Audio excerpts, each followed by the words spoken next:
सादर प्रणाम। मैं हूं हिमांशु द्विवेदी और स्वागत है आपका हमारी खास पेशकश चर्चा में। चर्चा के तहत आज भी हमारी बातचीत के केंद्र में मणिपुर है। विषय है हमारा घमासान पूरा, समाधान अधूरा। समाधान होना चाहिए। 3 जुलाई से यह राज्य हिंसा की आग में जल रहा है, धधक रहा है, लेकिन इसके बावजूद भी पक्ष या विपक्ष दोनों की तरफ से इसके समाधान के संदर्भ में कोशिश कम, एक दूसरे को निपटाने की कोशिश ज्यादा दिखाई दे रही है। संसद, जो पंचायती के दृष्टि से कहा जाता है कि देश की सबसे बड़ी पंचायत है, उस पंचायत में एक हफ्ते से मणिपुर को लेकर कोई बात नहीं हो पा रही है। दोनों पक्ष अपनी अपनी जिद के साथ में हैं और इन जिद के बीच में उत्तर पूर्वी राज्यों के अंदर भी हालात बिगड़ रहे हैं। मिजोरम में कल कुकी विद्रोहियों के संदर्भ में एक रैली निकाली गई। मिजोरम के मुख्यमंत्री उसमें शामिल हुए और कुकी समुदाय के प्रति समर्थन की आवाज को बुलंद किया। मणिपुर के मुख्यमंत्री इस बात से बेहद नाराज हैं। उन्होंने बाकायदा कहा है, हमारे अंदरूनी मामले में दखल ना दें। मानो भारत और पाकिस्तान के बीच जैसे संबंध रहते हैं, वैसे संबंध मणिपुर और मिजोरम के बीच में बन रहे हैं। असम के संदर्भ में भी इस प्रकार के हालात हैं। अपने अपने तरीके से तर्क गढ़े जा रहे हैं। जिस कुकी और मैतेई समुदाय के बीच में झगड़े, तनाव और उपद्रव की खबरें थी, अब उसने ड्रग्स के खिलाफ अभियान का स्वरूप लेना शुरू कर दिया है। मणिपुर के मुख्यमंत्री बता रहे हैं कि दरअसल मामला कुछ नहीं है, मामला यह है कि हमारी सरकार ने 2017 से लेकर लगातार ड्रग्स के खिलाफ अभियान चलाया हुआ है। बड़े पैमाने पर जो अफीम की खेती हो रही थी, उस अफीम की खेती को खत्म किया गया है। जो अफीम की तस्करी से लगातार अवैध रूप से धनोपार्जन कर रहे थे, उस पर अंकुश लगाया गया है। इसलिए इसको इस प्रकार का ट्विस्ट देकर मामले को गंभीर करने की कोशिश की जा रही है। पर हम समझने की कोशिश ये करेंगे कि अगर इस किस्म का अभियान चलाया जा रहा था, तो उसके साथ राज्य की व्यवस्था शांतिपूर्ण रहे, इस दिशा में भी तो कोशिश होनी चाहिए थी। वो कोशिश क्यों नहीं हो रही, समझने की कोशिश इन दावों के संदर्भ में भी करेंगे कि कुकी और मैतेई के संदर्भ में जो परस्पर द्वंद्व है, वो अफीम तस्करों और शांति प्रिय नागरिकों के बीच का द्वंद्व है या एड़ आड़ लेकर कुल मिलाकर जो मामला बड़ा गंभीर स्वरूप ले गया है, उसको एक नैतिक जामा पहुंचाने की कोशिश हो रही है। तो कुल मिलाकर इस चर्चा का हिस्सा बनने के लिए हमारे साथ 4 खास मेहमान भी मौजूद हैं। संवेदनशील मसला है, लेकिन जरूरी भी मसला है। देश की संसद में भले ही बात नहीं हो रही, पर हम अपने कार्यक्रम के जरिए लगातार इस मसले पर बात कर रहे हैं। आज भी बात करेंगे। इस सिलसिले को शुरू करें अपने मेहमानों के साथ, लेकिन उससे पहले समय है आज के विचार सूत्र का। हमारा आज का विचार सूत्र ये कहता है कि बुराई इसलिए नहीं बढ़ रही है क्योंकि बुरे लोग बढ़ गए। बुराई इसलिए बढ़ रही है क्योंकि बुराई सहन करने वाले लोग बढ़ गए। भगत सिंह जी ने क्या कमाल की बात कही थी। मणिपुर की घटना के संदर्भ में क्या कहें, चूंकि देश उतनी तीव्र प्रतिक्रिया व्यक्त नहीं कर रहा है जो मणिपुर की हिंसा के तौर पर व्यक्त होनी चाहिए थी। क्या इसलिए पक्ष और विपक्ष बेपरवाह है? इस बात को ध्यान में रखते हैं और इसके साथ अपनी चर्चा को आगे बढ़ाते हैं। हमारे साथ इस चर्चा का हिस्सा बनने के लिए 4 खास मेहमान मौजूद हैं। हमारे साथ सेवानिवृत्त विंग कमांडर अनुमा आचार्य जी हैं, प्रवक्ता हैं ऑल इंडिया कांग्रेस कमेटी के। हमारे साथ शरद त्रिवेदी जी हैं, प्रवक्ता हैं भारतीय जनता पार्टी के। सैन्य मसलों पर इस इलाके की जानकारी रखने वाले देश के पूर्व उप रक्षा प्रमुख रह चुके लेफ्टिनेंट जनरल सेवानिवृत्त राज कादियान साहब भी हमारे साथ में हैं। और साथ ही हमारे साथ राजकुमार सिंह जी हैं, देश के जाने माने वरिष्ठ पत्रकार हैं, तटस्थ राय देने के लिए मौजूद हैं। चर्चा की शुरुआत शरद त्रिवेदी जी से करते हैं। और शरद जी, अब आपसे जानना चाहते हैं, काले कपड़े पहनकर पहुंचे थे संसद में विपक्षी सांसद, जताना चाह रहे थे मणिपुर के संदर्भ में अपने विरोध को, मणिपुर के दर्द की आवाज को। आपके केंद्रीय मंत्री पीयूष गोयल जी ने कह दिया, इनका आज भी काला है, कल भी काला है। आपका कितना उजला है? इतने लोग मर गए, इतने लोग बेघर-बार हो गए, कोई कहीं से भाग गया, कोई कहीं से भाग गया, तो ये बड़ा उजला है। और जो इस आवाज को उठाना चाह रहे हैं, उनका आज भी काला और भविष्य भी काला। इस नतीजे पर पहुंच गए आप, कुछ कहेंगे? हिमांशु जी देखिए, ये बड़ा संवेदनशील मामला है और इसमें जरूरत थी कि पक्ष और विपक्ष दोनों मिल के इसमें कोई राय तय करें, एक जॉइंट स्टेटमेंट दिया जाए, जॉइंट तरीके से इसमें डिस्कशन हो। लेकिन जब हमें बात करनी नहीं है, हमें इस मुद्दे का जो राजनीतिक लाभ उठा सकते हैं वो मैक्सिमम उठाना है, उसी तर्ज पे हमारा विपक्ष काम कर रहा है। आज ही सुबेरे टाइम्स ऑफ इंडिया ने एडिटोरियल में निकाला है कि अमित शाह जी जो केंद्रीय गृह मंत्री हैं, ये उनके क्षेत्र में आता है कि क्या वहां पे एक्टिविटी हो रही है वो रिपोर्ट दें संसद में। उन्होंने लिखित में राज्यसभा और लोकसभा दोनों को दिया है कि साहब आप आइए, जो राज्यसभा अध्यक्ष हैं कांग्रेस के और जो लोकसभा अध्यक्ष है कांग्रेस के, दोनों को लिखित में निमंत्रण दिया गया है कि आप आइए, हम लोग बात करना चाहते हैं, अगर जो भी बात करनी है वो हम लोग करने के लिए तैयार हैं। लेकिन उन्होंने कहा कि नहीं साहब, हमें तो इसका राजनीतिक लाभ उठाना है, ये बहुत ही गंभीर मुद्दा था, उसमें बातचीत होनी चाहिए थी। जैसे वेस्ट में आप देखिए, अमेरिका में बाई पार्टीशन अप्रोच होती है, दोनों पक्ष, ठीक है हम लोग राजनीतिक हमारे मतभेद हैं लेकिन मनभेद नहीं है, हम लोगों को आपस में मिलकर इसमें कोई राय बनाने की जरूरत थी। तो इन्होंने कह दिया कि नहीं साहब, हम तो सड़क पर उतरेंगे, हमको पार्लियामेंट के बाहर प्रदर्शन करना, आप करिए, आपका राजनीतिक अधिकार है। लेकिन जरूरत थी कि जहां आपसे बात हो, हम लोग उसमें कोई जॉइंट स्टेटमेंट दें, वहां के लोगों को किसी तरह सांत्वना दे सकें। वहां के लोगों को इस समय उसकी जरूरत है, उस समय राजनीति की जरूरत नहीं है वहां पे भी। और अच्छी बात कर रहे हैं। ये मिजोरम में जो सरकार है ना, उसके मुख्यमंत्री हैं जोरमथांगा, मिजो नेशनल फ्रंट के अध्यक्ष हैं, आपके एनडीए के सहयोगी भी हैं।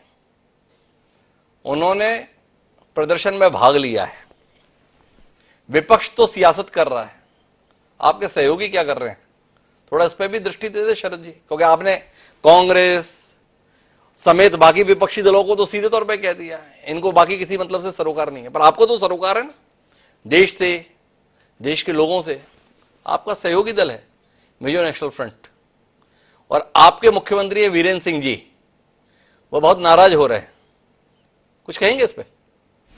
हिमांशु जी, ये ऐसा मुद्दा है, इसमें बहुत सी चीजें हैं जो ना डिबेट में की जाती हैं, ना पब्लिक डोमेन में आती हैं। बहुत सी चीजें हैं जो पर्दे के पीछे कार्रवाई की जा रही है, उनसे बातचीत चल रही है, कोई समाधान निकालने की कोशिश की जा रही है कि वहां जो जनता उग्र हो रही है, वहां की समस्याएं इतनी गंभीर हैं जो पिछले 60-70 दशक से ये समस्याएं चल रही हैं, वो आज की समस्या नहीं है। तो 6-7 साल जो है, जब तक भारतीय जनता पार्टी का 10 साल हो गए आपको सरकार चलाते हुए शरद जी, अपनी उपलब्धियां बताते हुए, गुण गाते हुए आप थकते नहीं हैं। अब जल रहा है मणिपुर, तो अचानक आपको याद आने लगा। तो आपने क्या किया 10 साल से, थोड़ा इसमें भी तो बताइए ना। 10 साल शांति रही है, वहां कोई दिक्कत नहीं थी। अच्छा। यह कोर्ट का ऑर्डर था जिसको सुप्रीम कोर्ट ने स्टे किया, जो कोर्ट के जुरिस्डिक्शन में इशू नहीं था, उस इशू पे कोर्ट ने फैसला लिया है कि किसको आप आरक्षण दे, किसको ना दे। ये कोर्ट के संरक्षण में या कोर्ट के तत्वाधान में ये चीज होती ही नहीं है। वो गलत ऑर्डर था जिसको सुप्रीम कोर्ट ने तुरंत ही स्टे दिया है। लेकिन तब तक बात इतनी बिगड़ गई थी, अब जरूरत है, वहां पे बातचीत चल रही है। जो चीजें, जैसे मैंने पहले कहा कि ये चीजें पर्दे के पीछे की जा रही हैं, वो सारी चीजें सामने नहीं, उसका लोग गलत मतलब लगा सकते हैं। वहां सिचुएशन बहुत सेंसिटिव है, उसमें सैकड़ों जातियां हैं, उनके आपस के पुराने झगड़े वो एकदम से सामने आ गए। उनको इस समय शांति की जरूरत है, कंट्रोल करने की जरूरत है, और ये देश के खिलाफ नहीं है, कंट्रोल करने की जरूरत है। ये शरद जी की दलील है। पीछे से बहुत कुछ चल रहा है, उसे डिबेट में नहीं ला सकते हैं। लेकिन मैं अनुमा जी आपके पास आना चाहता हूं।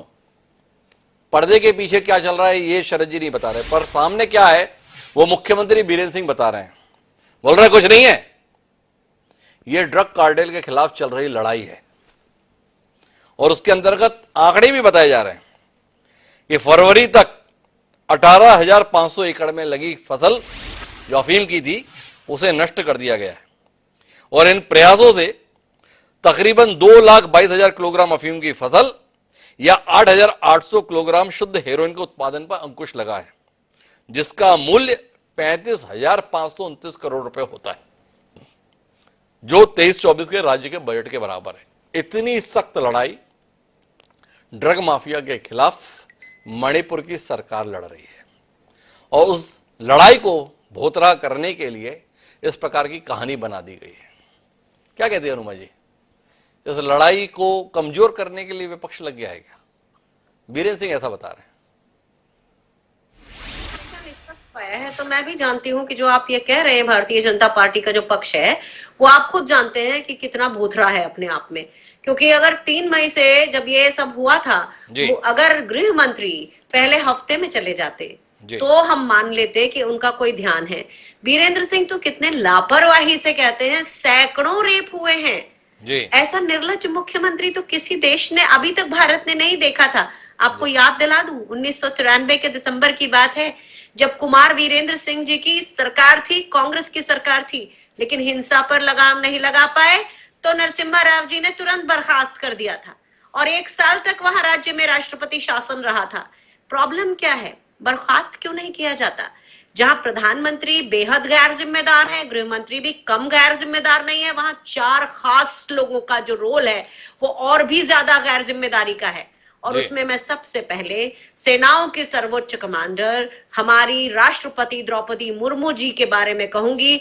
आदिवासी महिला राष्ट्रपति हैं, देश की पहली, पर उन्होंने अभी तक सरकार को किसी तरह से कोई सलाह नहीं दी कि इस तरह का अत्याचार हुआ, एथनिक क्लींजिंग हो रही है। इसकी तुलना आप किसी और राज्य से नहीं कर सकते। यहाँ मैती और कुकी की लड़ाई है, अल्पसंख्यक बहुसंख्यक की लड़ाई कराने में बीजेपी को महारत हासिल है जी। दूसरा रोल जो है वो है रेखा शर्मा, जो महिला आयोग के अध्यक्ष हैं और एक भारतीय सेना के अधिकारी की पत्नी है। यहाँ पर दूसरे पैनलिस्ट बैठे हैं जिनकी मैं बहुत इज्जत करती हूँ और वे भी जानते हैं कि महिलाओं को जो सम्मान सेनाओं में दिया जाता है, हम खुद ले ले सम्मान और दूसरों को ना दे जी। जब उनके पास 38 दिनों तक रिपोर्ट थी, उसके बाद भी उन्होंने कोई कार्यवाही नहीं की और जब की तो ट्विटर को कहा कि तुमने वीडियो क्यों जारी किया। तो दूसरा उनका रोल है। तीसरी स्मृति ईरानी, जो लगता ही नहीं कि महिला बाल विकास मंत्री हैं, ट्रोल मंत्रालय की हैं, 4-5 प्रमुखों में से एक वो भी हैं। और कल जब उन्होंने बोला, आप देखिए क्या वो हमारे भारत का संस्कृति है, हमारे भारत में इस तरह से होता है, वहां का बलात्कार यहाँ का बलात्कार, मेरा तेरे से अच्छे या बुरा कैसे, कितनी शर्म की बात है। और चौथी राज्यपाल अनुसुईया उइके, जो आवाज तो उठाती रही लेकिन उनकी आवाज पहुंची ही नहीं सरकार तक।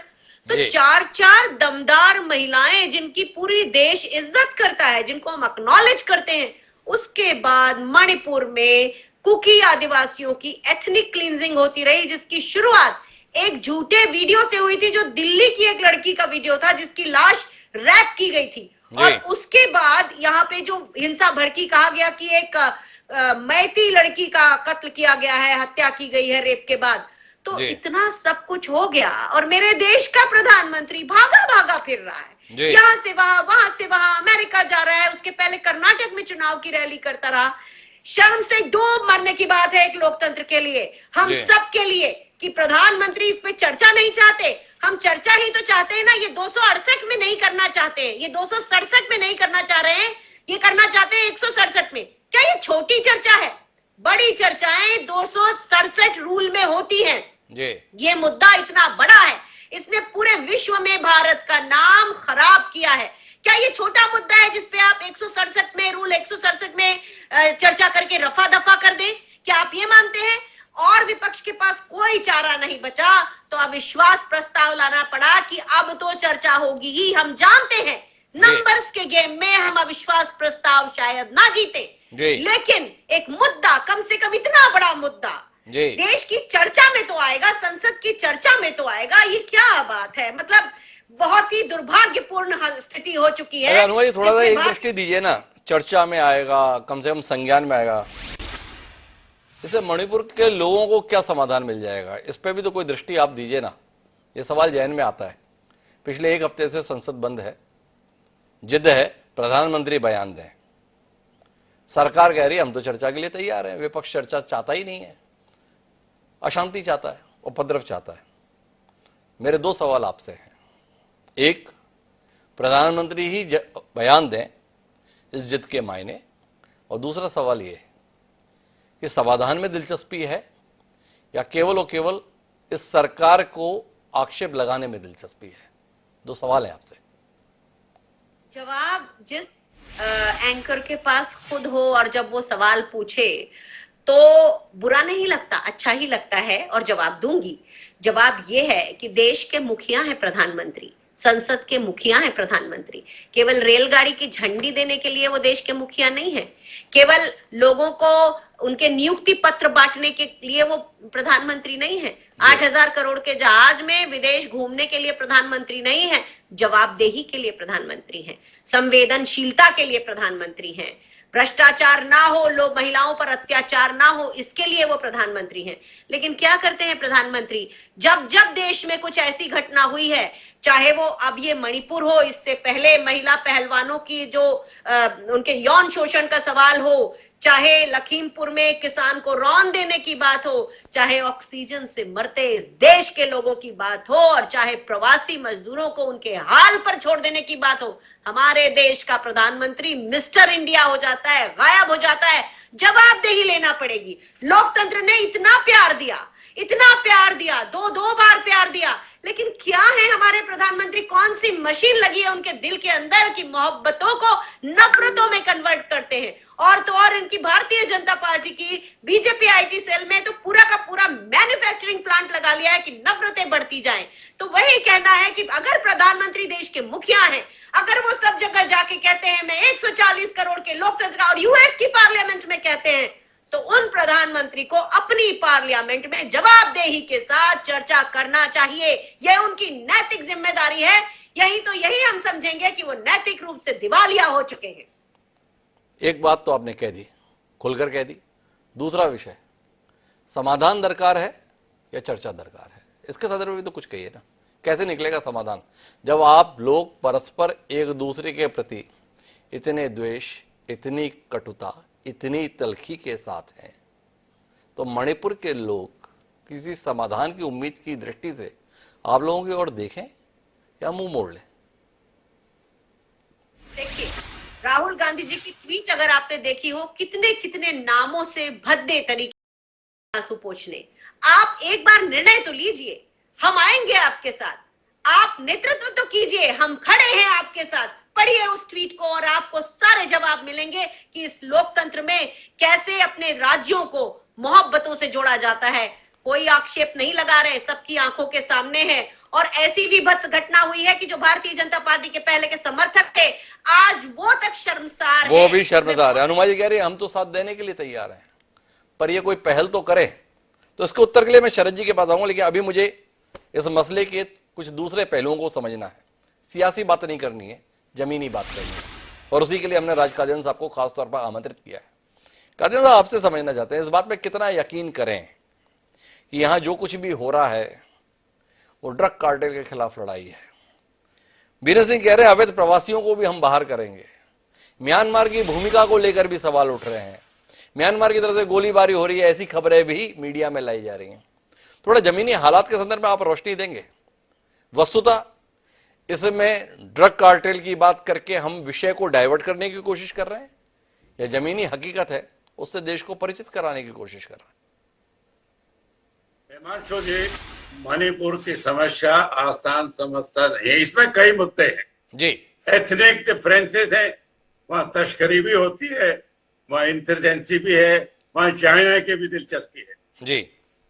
लेकिन असलियत ये है कि देश को नॉर्थ ईस्ट में कोई दिलचस्पी नहीं है जी। वहाँ के 6 राज्यों के टोटल 11 एमपीज है जी। 543 में 11 का मायने रखते हैं। पॉपुलेशन 3.76% है जी। मैं आपको एक उदाहरण देता हूँ। जब मैं नागालैंड में था लास्ट जनवरी में, मेरे वहाँ के जो मुख्यमंत्री थे उनसे बड़े गहरे संबंध थे जी। तो एक दिन उन्होंने कहा थोड़ा हंस के कि भारत नॉर्थ ईस्ट को नहीं जानता है जी। मैंने इसका विरोध किया। उन्होंने कहा नहीं, मैं सेना की बात नहीं कर रहा, आप तो नागालैंड को मेरे से ज्यादा जानते हैं क्योंकि मैं तो अपने कॉन्स्टिट्यूएंसी में जाता हूँ जी। आप तो हर गांव में हर पहाड़ी पर घूमते हो। लेकिन मैं उदाहरण देता हूँ, बोलता है 50 साल आजादी के बाद भी हमारे पास चिट्ठी आती है, उसमें लिखा होता है चीफ सेक्रेटरी नागालैंड इम्फाल। जो ब्यूरोक्रेट वहां बैठे हैं उनको ये नहीं पता नागालैंड कहाँ है, मणिपुर कहाँ है, कोहिमा किसकी। ये सच्चाई है क्योंकि ना वहां वोट है, एमपी बहुत थोड़े हैं। समस्या अगर आज के दिन सुलझानी है एक तो immediate law and order problem है। जी हनुमान जी ने आर्मी के बारे में कहा, मैं कहूंगा हमारा संविधान आर्मी को एक्ट करने की जब भी इजाजत देता है जबकि लोकल मजिस्ट्रेट लिखित में उनको बुलाए। मुझे नहीं लगता ऐसा कुछ हुआ है। जी ये जब आर्म फोर्सेस स्पेशल पावर थी तो आर्मी कर सकती थी, वो आपने हटा दिया, कोई वजह होगी। तो वहां की समस्या लॉ एंड ऑर्डर तो अभी आर्मी को डिप्लॉय करो, वो कर लेगी काबू में, लेकिन वो तो उबलते दूध पर पानी की बूंदें डाल रहे हैं। जी इस समस्या का समाधान सेना के पास नहीं है। वो बूंदे खत्म हो जाएंगे फिर उबलेगा। मेरा जो मानना है, जो मेरी थोड़ी जानकारी है, आप इमीडिएट को ऐसा स्टेप ले जहां कुकीज को लगे कि उनकी समस्या जो मेजॉरिटी मैथीज के खिलाफ है, मैं ये नहीं कहता कौन ज्यादा कसूरवार है, सभी होंगे, आप उनको अलग एडमिनिस्ट्रेटिव एरिया बनाए, उससे आपके नागालैंड की समस्या भी सुलझेगी। जी जो नॉर्थ का हिस्सा है उखरूल का एरिया, वो नागालैंड में शामिल हो जाए। नागालैंड वो तो चाहता ही है, तो वो समस्या भी सुलझेगी। और जो इमीडिएट प्रॉब्लम है सरकार नहीं सुधारेगी, उसको ना सुधार सकती है। वो तो जो दोनों समुदाय के लोग हैं, मेरी राय उनसे इकट्ठे बैठो। आप सदियों से वहां रहे हो शांति से, वो शांति दोबारा भी आ सकती। कोई सरकार इसका समाधान ना तो किसी को दिलचस्पी है, ना कोई ढूंढेगी। लेकिन मेरा जो दूसरा सवाल था जनरल साहब, वो था ड्रग कार्टेल के खिलाफ अभियान के चलते ये प्रतिक्रिया है, ऐसा वहां के मुख्यमंत्री दावा कर रहे हैं। वो बता रहे हैं मैंने इतनी सख्त कार्रवाई की है जिससे ड्रग माफिया हिल गया है और इसलिए ये सब कुछ आपको दिखाई दे रहा है। आप इत्तेफाक रखते हैं इस बात से? इतनी आग जो लगी है वो इसलिए लगी है कि तस्करों के खिलाफ, अफीम का कारोबार करने वालों के खिलाफ सरकार ने सख्त रवैया अपनाया हुआ है। इसलिए लोग महिलाओं की नग्न परेड करा रहे हैं, इसलिए एक दूसरे के घर जला रहे हैं, बस्तियां उजाड़ी जा रही हैं।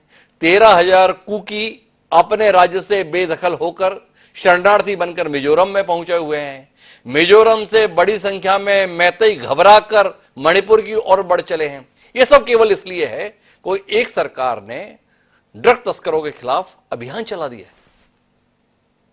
हिमांशु जी, जो मुख्यमंत्री जी कह रहे हैं मैं उससे सहमत नहीं हूँ जी ये ड्रग की समस्या तो बहुत पुरानी है जी हमारा वहां 300 किलोमीटर का बॉर्डर बर्मा से लगता है जी बर्मा में कोई लॉ एंड ऑर्डर नहीं है। तस्करी पहले भी होती थी जी लेकिन अगर ये समस्या 3 मई को उभर के आई है, मेरे 2 सवाल का जवाब मेरे पास नहीं है जी कि जब हमारे गृह मंत्री मई के आखिरी महीने में मणिपुर गए थे तो वो जो 3 मई का कांड हुआ था, देखिए बलात्कार तो एक समाजी बीमारी है, हर देश में होता है, हर प्रांत में होता है, हर शहर में होते हैं जी लेकिन जो वो 3 मई को वहां पर हुआ वो 2 महिलाओं का बलात्कार नहीं था, वो हमारी शिष्टता का बलात्कार।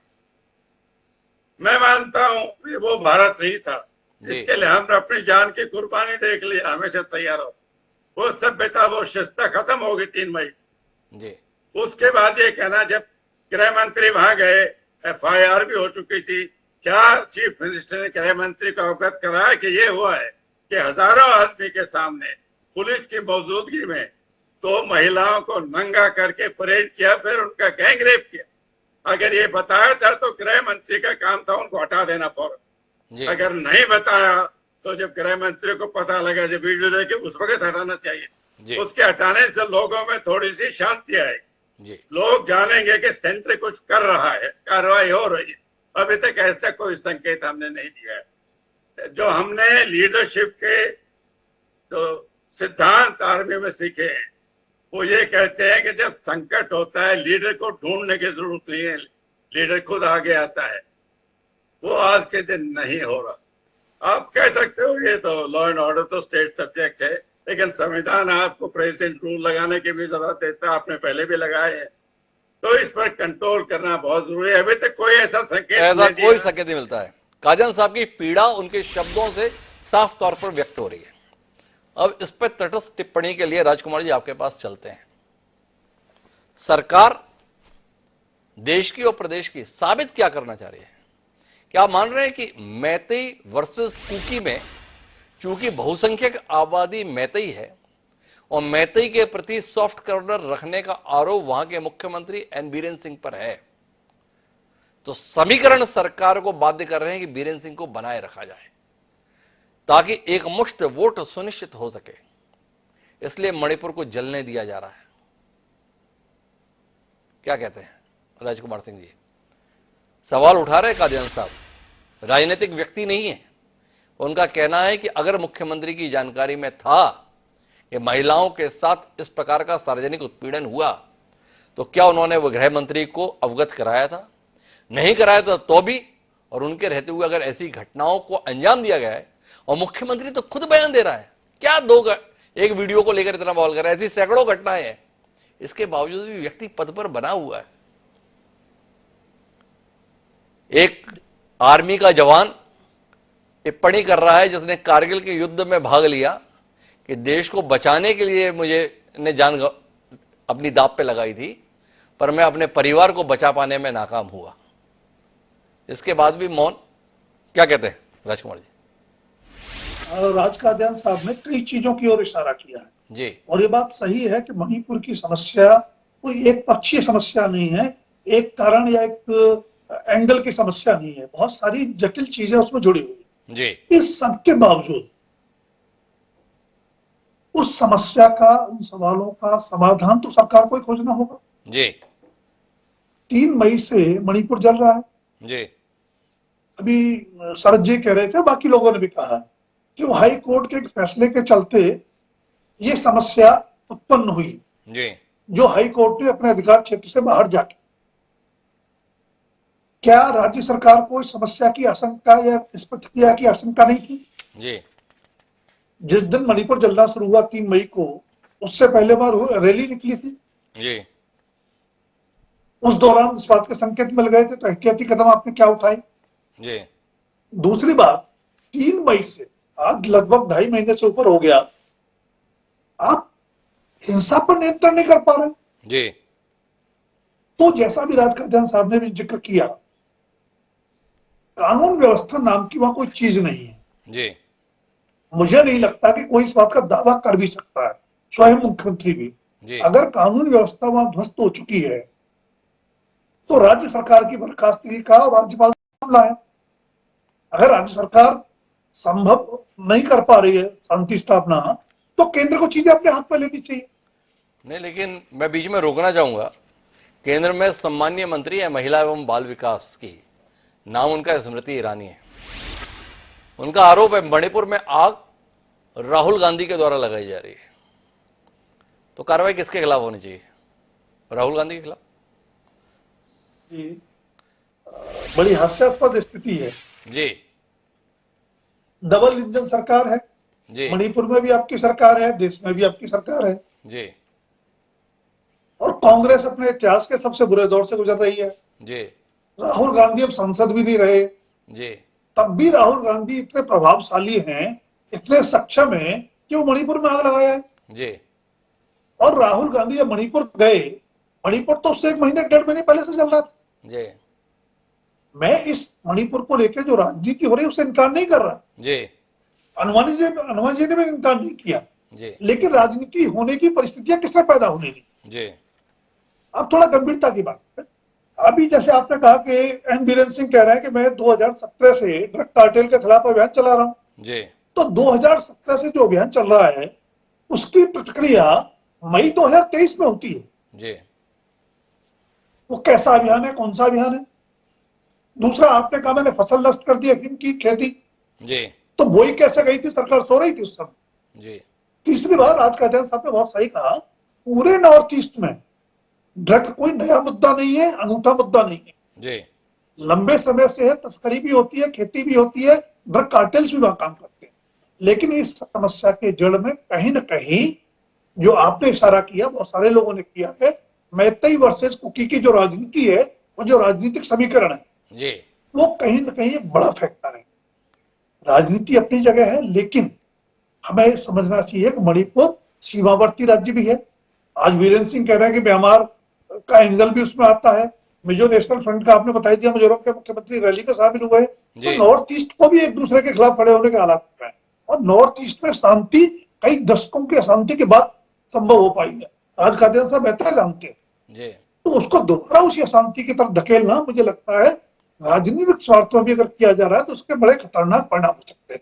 तीसरी बात, आपने संसद में चर्चा की गई प्रधानमंत्री के बयान की। मैं एक बात नहीं समझ पा रहा कि नरेंद्र मोदी जी देश के बहुत लोकप्रिय प्रधानमंत्रियों में से एक हैं। जी 3 दशक बाद उनके नेतृत्व में 2014 में 282 सीटें मिले, बीजेपी को स्पष्ट बहुमत मिला। जी 2019 में 303 हो गई, तो लोकप्रिय प्रधानमंत्री तो है और सबसे मुखर प्रधानमंत्री भी है। हर छोटे बड़े मुद्दे पर मन की बात करते हैं देश के साथ। तो मणिपुर चल रहा था, तो क्या ऐसे लोकप्रिय प्रधानमंत्री को, ऐसे मुखर और संवेदनशील प्रधानमंत्री को स्वतः स्फूर्त भाव से शांति की स्थापना के लिए कोई पहल नहीं करनी चाहिए? यूरोपीय यूनियन की संसद में चर्चा हो रही है मणिपुर, ब्रिटेन की संसद में चर्चा हो रही है, अंतरराष्ट्रीय मीडिया में चर्चा हो रही है। तो क्या भारत की साख बढ़ रही है, जिसको बढ़ाने के लिए प्रधानमंत्री पिछले 9 साल से प्रयत्नशील है, वो बढ़ी भी थी। तो क्या इन घटनाओं से भारत की साख बढ़ी है? और उसके बावजूद ये जिद कि संसद में चर्चा उस नियम के तहत होगी जो हम चाहेंगे। क्यों? आपकी मंशा चर्चा करना है या नियमों में उलझाना है? प्रधानमंत्री को मणिपुर में बोलने में क्यों संकोच होना चाहिए? नरेंद्र मोदी तो प्रधानमंत्री है। क्यों संकोच होना चाहिए, ये सवाल है राजकुमार सिंह का। उत्तर मुझे इसके लिए शरद त्रिवेदी जी से लेना है, लेकिन स्मृति ईरानी को लेकर कई बात हमारे कार्यक्रम में जिक्रा गया है। तो स्मृति ईरानी इस विषय पे क्या बोल रहे हैं, एक बार उसे सुन लेते हैं और फिर जाके शरद जी के पास चलते हैं, वो हमें बताएंगे प्रधानमंत्री क्यों नहीं बोल रहे। Objection to this because women ministers, women politicians have spoken not only on Manipur, Rajasthan, Chhattisgarh ki aur. Tell me, when will you have the guts to discuss Rajasthan? When will you have the guts to discuss Chhattisgarh? When will you have the courage to discuss what is happening in Bihar? When will you have the courage to talk about the Red Berry? When will you have the courage? How come you put Manipur on fire? When will you have the courage to tell us how women are raped in Congress rule states? Do not murder cast and caution the female ministers in this cabinet. तो शरद जी, आपकी दलील कमाल की है। मणिपुर में लाखों लोगों के जान का संकट बना हुआ है। 13,000 लोग तो केवल एक ही समुदाय के राज्य छोड़कर मिजोरम में शरण ले रहे हैं। मिजोरम से मैतेई समुदाय के लोग भाग भाग कर मणिपुर की ओर रुख कर रहे हैं। नागालैंड में इसको लेकर आग लगने के हालात बन गए हैं। असम में विरोध प्रदर्शन हो रहे हैं और आप इसमें ये आनंद ढूंढ रहे हैं कि महिलाओं के साथ बलात्कार के मसले छत्तीसगढ़ में भी हैं, राजस्थान में भी हैं। कोई जगह छोड़ेंगे जहां पर सियासत छोड़ देश को जोड़ने के लिए काम करेंगे? यह सवाल अब आपसे सीधा है, उत्तर देंगे? हिमांशु जी, पहले मैं राजनीति का जवाब राजनीति से दे देता हूं कि सबसे पहली बात यह है कि वहां पे जैसे हमारी बहन कह रही थी, अल्पसंख्यक और बहुसंख्यक का कोई लेना देना नहीं है। ये दो जो आदिवासी जातियां हैं उनकी लड़ाई है और उनमें से एक कुकी है जिनमें नागा और अन्य जातियां हैं जिनके खुद के एक एक जाति के 19 उपजातियां हैं। तो इनके मुद्दे कोई आज नहीं थे, ये आदिकाल से चले आ रहे हैं और कांग्रेस को भी उस पर अंकुश लगाने में तकरीबन 50 साल लगे। जो राजीव गांधी ने जो अकॉर्ड किए थे, आसाम अकॉर्ड किए थे, उनको भी 40 साल लगे थे। वहां पे आसाम में बॉम्बिंग करी गई थी, ये हालत थी। वहां पे कई एरिया में कमिश्नरी गायब हो गई थी, डिस्ट्रिक्ट खत्म कर दिए गए थे, ये हालत थी। उनको समय लगा था वहां करने में। दूसरी चीज की जो अभी एकदम से वहां पे महिलाओं का लिए जो प्रेम उमड़ा है, उसका वो प्रेम जो है हम चाहते हैं कि जैसे राजस्थान जो है वो एनसीआरबी की रिपोर्ट आज की नहीं है, ये कोई मेती और इनके संघर्ष में ये रिपोर्ट नहीं आई थी, ये पिछले 9 साल से रिपोर्ट है। राजस्थान में हाईएस्ट क्राइम्स अगेंस्ट वुमेन है, सेकंड नंबर पे केरल है। पहले ना मैं छत्तीसगढ़ भी कह सकता हूं, लेकिन जो हकीकत है वो पहला राजस्थान है, दूसरा केरल है। और सबसे ज्यादा राजस्थान में। और अभी हाल में जो वहां के मुख्यमंत्री के घर के 5 किलोमीटर दूर जो घटना घटी, जिस तरह का बलात्कार की घटना घटी, सिर्फ मुख्यमंत्री के घर से 5 किलोमीटर दूर घटी थी। उसमें भी पूरे भारत को, राजस्थान को भी, के सब लोगों को एक साथ डूब मरना चाहिए। हम लोगों को, हमें शर्म आनी चाहिए कि ये हो रहा है। और मणिपुर के संदर्भ में क्या करना चाहिए? जश्न मनाना चाहिए। मतलब क्या दलील है शरद जी? आप जैसा सुधी प्रवक्ता हमारे साथ में है, मतलब जनरल साहब की आंख से आंसू भर नहीं आए उस घटना का जिक्र करते हुए, हजारों लोगों की मौजूदगी में, आपके पुलिस तंत्र की मौजूदगी में महिलाओं को सार्वजनिक रूप से निरस्त करके चलाया जा रहा है। एक महाभारत में कोशिश हुई थी, पूरी की पूरी कौम खत्म होने के हालात बन गए थे। अब इसकी तुलना बलात्कार के संदर्भ में क्या आपको गिनवाएं उत्तर प्रदेश में किस तरीके से बलात्कार होते हैं, या आपको गिनवाएं कि मध्य प्रदेश में भी बलात्कार की घटनाएं कैसे होती हैं, या आपको गिनवाएं भाजपा शासित अन्य राज्यों में महिलाओं के संदर्भ में उत्पीड़न कैसे होते हैं? कोई राज्य है जहां पर बलात्कार के संदर्भ में मामले दर्ज नहीं होते? वो एक अलग घटना। और एक समुदाय विशेष को निशाना बनाकर दो समुदाय चिन्हित कर चुन चुनकर महिलाओं को पकड़ रहे हैं, खदेड़ रहे हैं, निरस्त कर रहे हैं, गैंगरेप कर रहे हैं, और आप उसकी तुलना और आपके मंत्री उसके संदर्भ में ये दलील देने जा रहे हैं। आप मानते हैं देश इसको इतनी ईमानदारी के साथ स्वीकार कर लेगा? आपके इस पाखंड को स्वीकार कर लेगा? ये टिप्पणी आपको कड़ी लग सकती है, लेकिन आप जो दलील दे रहे हैं उसके लिए इससे ज्यादा मेरे पास नरम शब्द है नहीं, तो करूं क्या शरद जी? हिमांशु जी, हम मान रहे हैं जो वहां पे घटना घटी है वो निंदनीय है, जिन लोगों ने करा था उन पे कार्रवाई करी गई है, और वहां के कोई साधारण समस्या नहीं है वहां की। अब आप अगली दलील दीजिए शरद जी। आप तो सब मान रहे हैं, केवल इतना समझा दीजिए। देश के वर्तमान में सबसे लोकप्रिय नेता का नाम है नरेंद्र दामोदर दास मोदी, जिनकी आवाज को लोग, न केवल आपका ही दावा है, सही भी है कि लोग बड़ी गंभीरता से सुनते हैं, वो देश में नहीं दुनिया में सुनते हैं, ये भी आप एहसास कराते हैं। मणिपुर के मसले पर देश की सबसे बड़ी पंचायत में बोलने से ऐतराज किया है, इसके संदर्भ में थोड़ा आपसे प्रकाश पड़े, ये पहेली कम से कम सुलझे तो सही, बताएंगे? हिमांशु जी, हमने नहीं कहा है कि पूरे भारत में जो घटनाएं घटी उस पर चर्चा की जाए, हमने कहा है मणिपुर पे चर्चा हो। हमने जो माननीय अमित शाह जी ने लिखित में कोई जबानी नहीं कहा, लिखित में निमंत्रण दिया है कि आप आइए, हम लोग इस पे बात करने के लिए तैयार हैं, पूरे थ्रेड बेयर हम इसको डिस्कस करेंगे।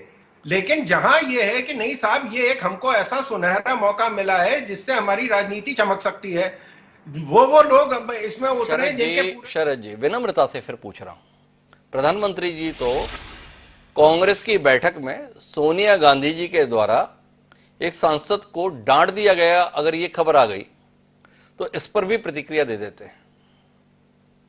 यहां पूरा का पूरा राज्य धधक रहा है। गृह मंत्री अमित शाह को 4-4 दिन वहां पर बिताने पड़े हैं। ऐसे मसले पर सदन में बोलने से ऐतराज क्यों है? आप जैसा सुधी प्रवक्ता तो जानता होगा ना, अमित शाह ये चाहते हैं, अमित शाह ऐसा चाहते हैं, अमित शाह ने ऐसा कहा। भाई बहुत अच्छी बात है, पर हमारा सवाल दूसरा है। जो इस देश के प्रधान सेवक हैं, 140 करोड़ देशवासियों के लिए ही वह सांस लेते हैं, उस 140 करोड़ देशवासियों में से 38 लाख की जिंदगी 3 महीने से नरक हो रखी है।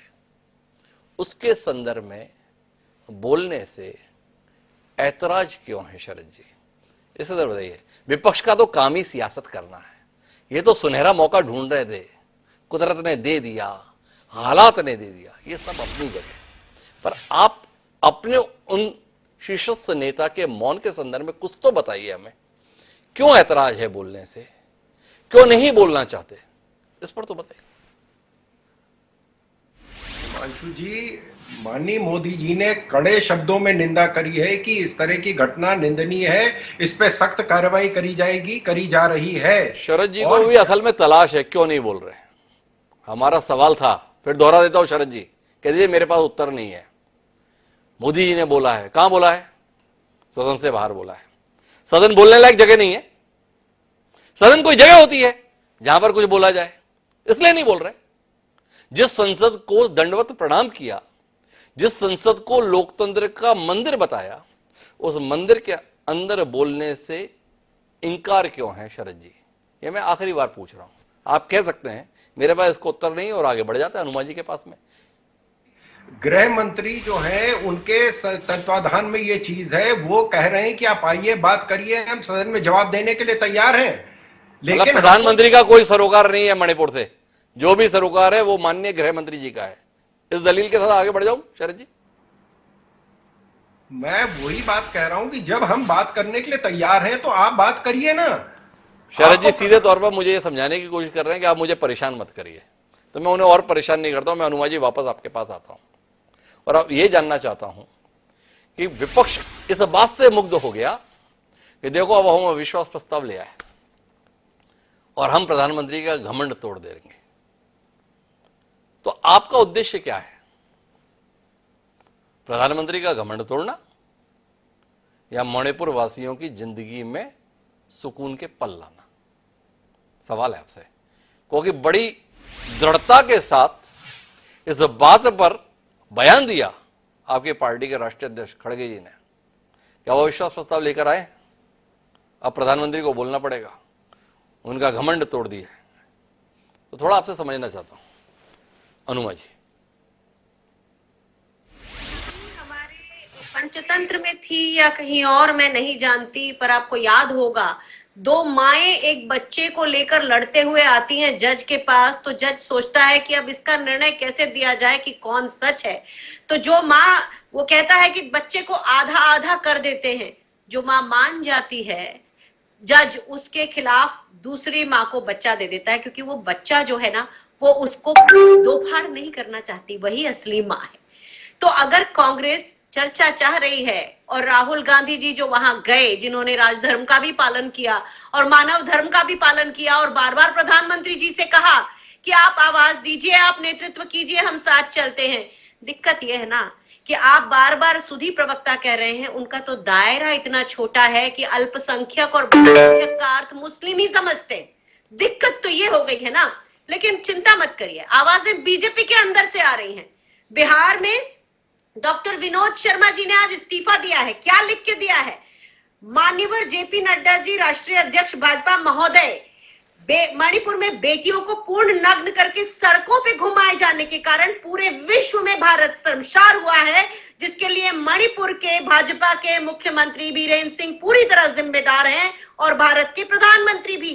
इसीलिए ऐसे नेतृत्व में काम करते हुए मुझे आत्मग्लानि और कलंकित मुझे महसूस हो रहा है, इसलिए पार्टी के सभी पदों से इस्तीफा देता हूं।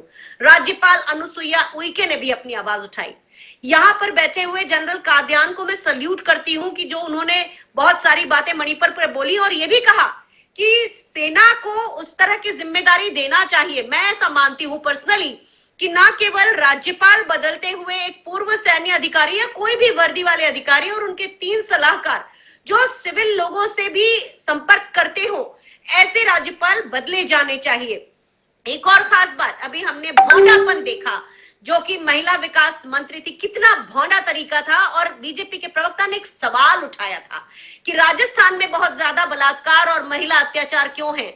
मुझे गर्व है ये कहते हुए कि मुख्यमंत्री राजस्थान ने ये महिलाओं को हक दिया है कि आप जाकर, आप जैसे ही रिपोर्ट करेंगी आपकी एफआईआर दर्ज की जाएगी, चाहे बाद में पड़ताल में उनमें से बहुत सी बातें सही नहीं निकलती हैं।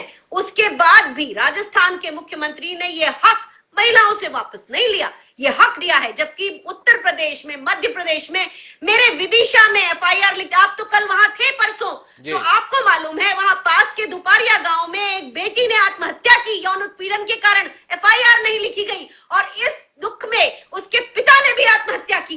तो ये सब जहां होता है उसके विपरीत राजस्थान में पीड़ित के साथ खड़ी होती है सरकार। ये आपको बेसिक डिफरेंस आपके दर्शकों तक भी पहुंचना चाहिए, अंतर जाना चाहिए लोगों के बीच में। ये अनुमा जी का कहना है। कोई हस्तक्षेप करने जा रहे हैं शरण जी? शायद कोई भूल सुधार। जी शरण जी, क्या हुआ? हिमांशु जी, मेरी बहन ये भी बता दे, जो राजेंद्र गौड़ा जी को मार के पीट के वहां से भगाया गया था विधानसभा से, तो वो कौन सा संविधान था, कौन सा कानून था जिसके तहत उनको पीट के निकाला गया था? सिर्फ उन्होंने कहा था कि जी मणिपुर की बात हमें नहीं करनी, हम तो अपने राजस्थान की बात करें। उस पर उनको मार के बाहर कर दिया गया जी। उनको तो तुरंत बर्खास्त किया गया, एकदम तुरंत कार्रवाई करी आपको गई। राजेंद्र गौड़ा के साथ हुए व्यवहार की बहुत चिंता है शरद जी। आपको इस बात की चिंता नहीं है कि मणिपुर में आपका मुख्यमंत्री बयान दे रहा है? क्या 2 महिलाओं की परेड के संदर्भ में बात कर रहे हो? सैकड़ों घटनाएं ऐसी, उस पर भी कुछ बोलिए ना शरद जी। जितना आपको राजेंद्र गौड़ा की चिंता हो गई, हम तो आपसे उम्मीद कर रहे थे आप उन सैकड़ों घटनाओं का दावा करने वाले मुख्यमंत्री के संदर्भ में भी कुछ कहेंगे। क्या कहते हैं शरद जी? है। मणिपुर की घटना बहुत संवेदनशील है। वहां सैकड़ों मुद्दे लगे हुए हैं, सैकड़ों इश्यूज हैं जिसके ऊपर वहां चल रहा है, और कोई इस तरह की घटना एक चौराहे या दो चौराहे पे नहीं हो रही है। पूरे क्षेत्र में हर 10 कदम पे इस तरह की घटना घट रही है। वो जो तो शरद जी आप बोल रहे हैं हर 10 कदम पर ऐसी घटनाएं हो रही हैं और इसके बावजूद भी मौन है। देश की संसद है किसके लिए? केवल आपके द्वारा लाए गए अध्यादेशों पर सहमति जताने के लिए। हर 10 कदम पर इस संप्रभु देश के एक राज्य के अंदर इतनी अराजकता मची हुई है और संसद में बहस नहीं हो रही, चर्चा नहीं हो रही, सवाल नहीं उठ रहे, जवाब नहीं मिल रहे। इसी का नाम लोकतंत्र है। विचार कीजिएगा आप। पर मैं कादियान साहब वापस आपके पास में चलता हूं। अनुमा जी सुझाव दे रही हैं राष्ट्रपति शासन के संदर्भ में कोई पूर्व सैन्य अधिकारी कमान संभाले, उसके साथ सलाहकार हो। वाकई एक व्यवहारिक सवाल है। लंबे समय तक नॉर्थ ईस्ट में यही तो होता रहा, एक निर्वाचित सरकार को खोकर राष्ट्रपति शासन के माध्यम से संचालन। आपका तो इतना अनुभव है, इस अनुभव के विषय में कुछ कहिए ना। हिमांशु जी, अगर पुराने फौजी को वहां राज्यपाल लगाया जाता है जी, इसमें कोई शक नहीं है कि वो लोगों के साथ उसकी मेल मिलाप अच्छा है, वो इलाके को जानता है, वो ट्राइबल सेटअप समझता है जी, लेकिन संविधान राज्यपाल को कोई पावर नहीं देता जी। प्रेसिडेंट रूल में दे, उसको कंट्रोल तो जॉइंट सेक्रेटरी करते हैं एमएचए का। दूसरी बात, ये मैं माफी चाहूंगा बीजेपी के प्रवक्ता से, पिछले कई साल से जब भी कोई मंत्री टीवी पे आते हैं पहले वाक्य में कहते हैं मोदी जी की सरकार। बीजेपी की सरकार बोलना तो बहुत पहले छोड़ दिया था। आज तक मैंने नहीं सुना है कि कोई कहे कि अमित शाह की सरकार है। जब जिम्मेवारी का टाइम आया तो अमित शाह को आगे कर देते हो, जब जवाब देने का टाइम आया। ये नेतागिरी नहीं है। अगर आप चौड़ा सीना रखने का दावा करते हो तो आपके कंधे भी मजबूत होने चाहिए। वो बात कही सिद्धांत हमने सीखे सेना जनरल में। साहब ने कहा है कि अगर छाती चौड़ी है तो केवल छाती चौड़ी से काम नहीं चलेगा, कंधे भी मजबूत चाहिए। शरद जी विचार कीजिएगा, आप पिछले 9 साल से बता रहे हैं देश की काया पलट हो रही है मोदी सरकार के चलते। कादियान साहब सैन्य अधिकारी राजनेता नहीं है, उन्होंने सवाल उठाया है। जब उपलब्धियों का संदर्भ में आप मोदी सरकार बताते हैं तो जवाबदेही के संदर्भ में अमित शाह को क्यों आगे कर दे रहे हैं और क्यों चाहते हैं कि देश इसे स्वीकार कर ले? इसका उत्तर दीजिएगा शरद जी। पर मैं आखिरी टिप्पणी के लिए वापस राजकुमार जी आपके पास आता हूं। क्या संसद से कोई उम्मीद रह गई है? यह सवाल है। सरकार चर्चा करा नहीं रही, अपने बिल प्रस्तुत कर रही है, बिल पारित भी हो जा रहे हैं, उन पर भी कोई चर्चा नहीं हो रही। क्या आपको नहीं लगता है संसदीय लोकतंत्र अब इस देश में अप्रासंगिक हो रहा है? इस पर कोई टिप्पणी करेंगे? अगर 3 महीने से चल रहे मणिपुर पर बात करने के लिए संसद बैठने को तैयार नहीं है 1 सप्ताह से, तो क्या वाकई ऐसे संसदीय लोकतंत्र की कोई जरूरत हमें रह गई है? राजकुमार जी इस पर टिप्पणी कीजिए।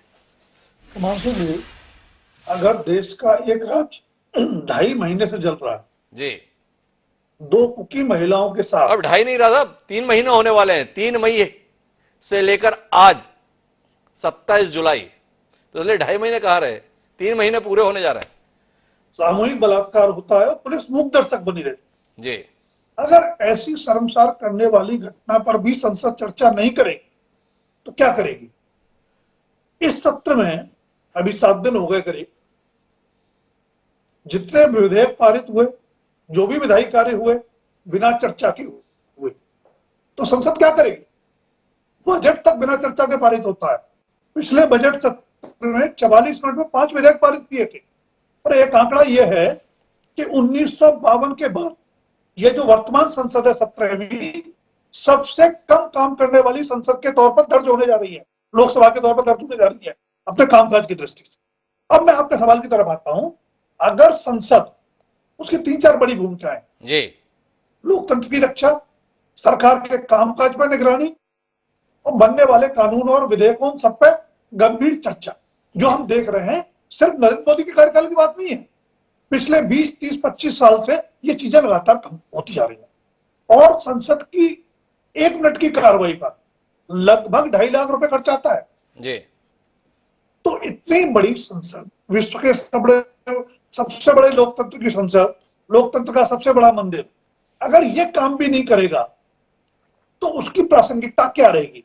ये सवाल बहुत जरूरी है और उस पर गंभीर चिंतन और मनन करने की जिम्मेदारी सबकी है। मैं फिर कह रहा हूं, ये राजनीति का विषय नहीं है। मणिपुर में जो हुआ, नरेंद्र मोदी जी ने जैसे कहा देश शर्मसार हुआ, मान लिया, बिल्कुल हुआ। जिम्मेदार कौन है? कार्रवाई कौन करेगा? तो चाहे संसद की प्रासंगिकता का सवाल हो, चाहे संसद चलने का सवाल हो, अक्सर कह देते हैं कि ये तो सत्ता पक्ष की जिम्मेदारी है, विपक्ष हंगामा कर रहा है। लेकिन दोनों पक्ष आप देख लीजिए, जब सत्ता पक्ष को अनुकूल लगता है संसद का न चलना, मनमाने विधेयक पारित कराने होते हैं, उधर से हंगामा शुरू हो जाता है। विपक्ष को अनुकूल लगता है, उधर से शुरू हो जाता है। तो कहीं ना कहीं संसदीय लोकतंत्र, जिसको दुनिया में सबसे बेहतर शासन प्रणालियों में से एक माना गया, उस पर अमृत काल में आजादी के सवालिया निशान लगने लगा है। गंभीर खतरे का संकेत है। गंभीर खतरे का संकेत है, सवालिया निशान लगने लगा है। कुल मिलाकर अगर हम बातचीत के मर्म पे पहुंचे तो एक बेहद निराशाजनक तस्वीर मणिपुर हिंसा के मामले में देश के समक्ष उभर कर आई है। 3 दशक के बाद पूर्ण बहुमत से चुनी हुई सरकार अस्तित्व में है, पर इसके बावजूद भी इस बेहद संवेदनशील मसले पर सदन में चर्चा नहीं हो रही है। अगर सदन इस पर भी चर्चा करने के लिए तैयार नहीं है तो देशवासी विचार करें कि इस देश में संसद की कोई जरूरत भी है कि नहीं है। अगर देश में कानूनों का निर्माण चर्चा के बगैर होना है तो कुल मिलाकर इस देश में केवल मंत्रिमंडल रहे, बाकी किसी की जरूरत ही क्या है। कुल मिलाकर हम गंभीर खतरे की ओर जा रहे हैं। देश का ही नहीं बल्कि दुनिया का सबसे बड़ा राजनीतिक दल होने का दावा करने वाली भारतीय जनता पार्टी के पास इस समय सबसे बड़ी जिम्मेदारी है कि लोकतंत्र के संदर्भ में उठ रहे इन सवालों का समुचित उत्तर दें। मणिपुर की हिंसा के संदर्भ में केवल चर्चा नहीं बल्कि एक मजबूत सरकार से समाधान की अपेक्षा देश कर रहा है। मौन इसका समाधान नहीं हो सकता, इसलिए मौन टूटना चाहिए, चाहे वो सदन के भीतर टूटे या सदन के बाहर। केवल इतना कहने से क्या देश संतुष्ट हो जाए कि देश शर्मसार हो गया इस घटना से? घटना से देश शर्मसार नहीं हुआ है, देश रोज शर्मसार हो रहा है, क्योंकि ऐसी घटनाएं अभी भी मणिपुर में घटित हो रही हैं। क्या इसका कोई उत्तर देश को समय रहते मिलेगा? ये सवाल है, हमें उस उत्तर का इंतजार है। आप सभी मेहमानों को धन्यवाद हमारे साथ इस संवेदनशील चर्चा का हिस्सा बनने के लिए। समय है अब आज के शेर का। हमारा आज का शेर बोलता है कि किस तरह भुलाएं हम इस शहर के हंगामे, किस तरह भुलाएं हम इस शहर के हंगामे, हर दर्द भी। सागर आजमी ने शेर तो कमाल का लिखा, पर उन्हें पता नहीं था आने वाला समय ऐसा आएगा जिसमें महज एक शहर से बात नहीं बनेगी, पूरा का पूरा राज्य जल जाएगा। मणिपुर में जो जख्म है, दर्द है, उसको इस देश के दर्द को, अगर देशवासी दर्द को संसद को 545 सांसद लोकसभा के अंदर और 245 सांसद राज्यसभा के अंदर बैठे, शायद एक सही माहौल में बात करेंगे, और बात करेंगे तो शायद किसी नतीजे पर पहुंचेंगे। हमें उनके बात करने और नतीजे पर पहुंचने का इंतजार है। बहरहाल अब मुझे दीजिए याद, कल फिर मिलेंगे नए विषय के साथ। मुझे तब तक के लिए सलाम।